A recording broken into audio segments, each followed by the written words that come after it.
North Korean leader Kim Jong Un has arrived in Russia. Russian media is reporting his train has been spotted in Ussuriysk, just 100 kilometres from Vladivostok.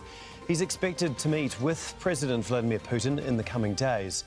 Well, earlier, North Korea's Workers' Daily website showed pictures of Kim boarding his train bound for Russia. American diplomats said last week that North Korea is ready to supply ammunition to Russia for use in Ukraine. Well, Kim Jong Un's journey began from the Russian border station of Kasan. It's 1,200 kilometres by rail to Vladivostok, where Putin is attending an economic forum. The entire trip takes around 20 hours. We've got correspondents covering both sides of this story. Shortly, we'll speak to Florence Louis, who's standing by with reaction from South Korea. But first, we're going to go to Yulia Shapovalova, who is in Moscow for us. And Yulia, what do we know about the North Korean leader's latest whereabouts? So basically, according to Russian sources, Kim Jong Un's train has arrived in the city of Ussuriysk in Russia's Far East. It's some 100 kilometres from Vladivostok. At the moment, there is no information of where he's going to travel anywhere else or not, but we presume that he will. The North Korean leader is expected to meet with President Vladimir Putin, as you said, while the Russian president is visiting Russia's Far East himself, participating in the Eastern Economic Summit, which is taking place in Vladivostok right now. And there are no details, by the way, exactly where and when the meeting will be held. According to the Kremlin spokesperson, no press conferences are going to follow the talks between the Russian and North Korean leaders. Dmitry Peskov has confirmed, though, that there will be one-on-one communication, not just the talks between the delegations, and also an official dinner on behalf of Vladimir Putin in honor of Kim Jong Un has been scheduled as well. So the two presidents are expected to discuss arms supplies from North Korea to Russia for Russia's armed conflict in Ukraine, the move which has been condemned by the US. Plus, there is a possibility of Russia's withdrawal from the UN sanctions imposed on North Korea earlier. That issue is also expected to be discussed. But generally, very little information about the event itself due to some secrecy reasons. What can we expect from President Putin? Reasons, I should say. Yulia, what can we expect from President Putin at the Eastern Economic Forum? I understand he has just been speaking.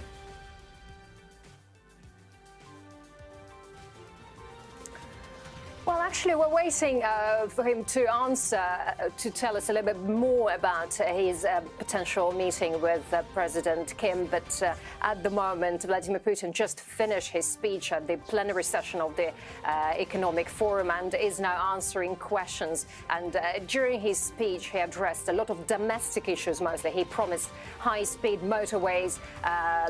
They would be built through Siberia and the Far East to the Pacific Ocean. Putin also basically told the government to prepare a plan for the development and modernization of aviation in the Far East by March 2024.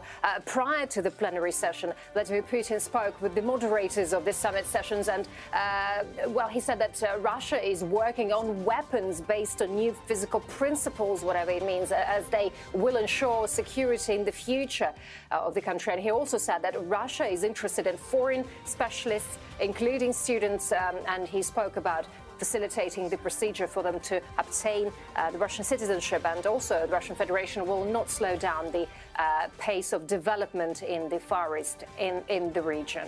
OK, thank you so much for that. That is Yulia Shapovalova for us in Moscow. We're going to go now to Florence Louis, who is monitoring developments for us from Seoul. And Florence, what more do we know about the meeting between Putin and Kim? Do we know exactly what they are going to discuss? Well, a Kremlin spokesman has said that the meeting is mostly going to be about bilateral relations. And we know that these two countries have said they want closer ties. Now, but an analysis of photographs published by North Korean state media suggests that defense topics are going to feature very heavily in this meeting between Kim and Putin.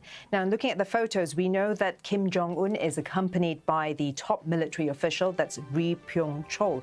He oversees defense matters, including North Korea's nuclear and missile programs. But it's also the lower-ranking officials that really give us a clue that defense and possibly an arms deal is going to feature very heavily in this meeting. Now, one of them is the director of munitions, so that's the department that produces conventional artillery. These are the weapons that Russia will be looking for to support its war in Ukraine.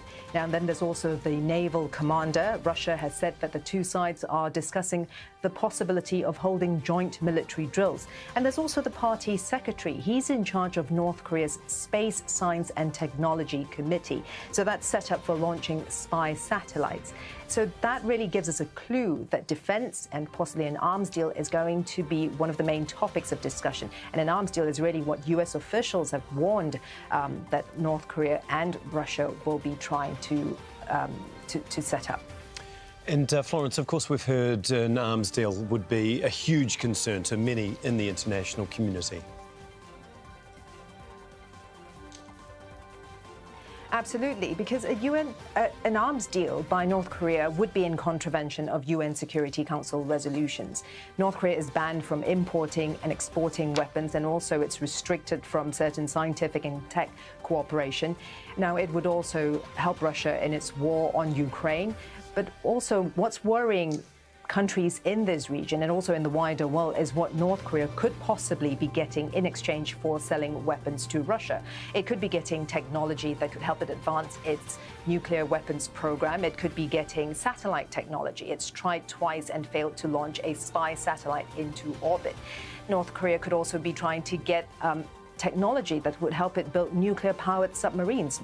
Kim Jong Un has said he wants to advance the country's naval forces, and that's why we've heard South Korean President say recently that he would like China to play a stronger role as a permanent member of the UN Security Council in curbing the nuclear threat from North Korea. And that's why we've also heard from US officials renewing their warnings to North Korea about selling arms to Russia, and also warning North Korea that it wouldn't hesitate to impose new sanctions.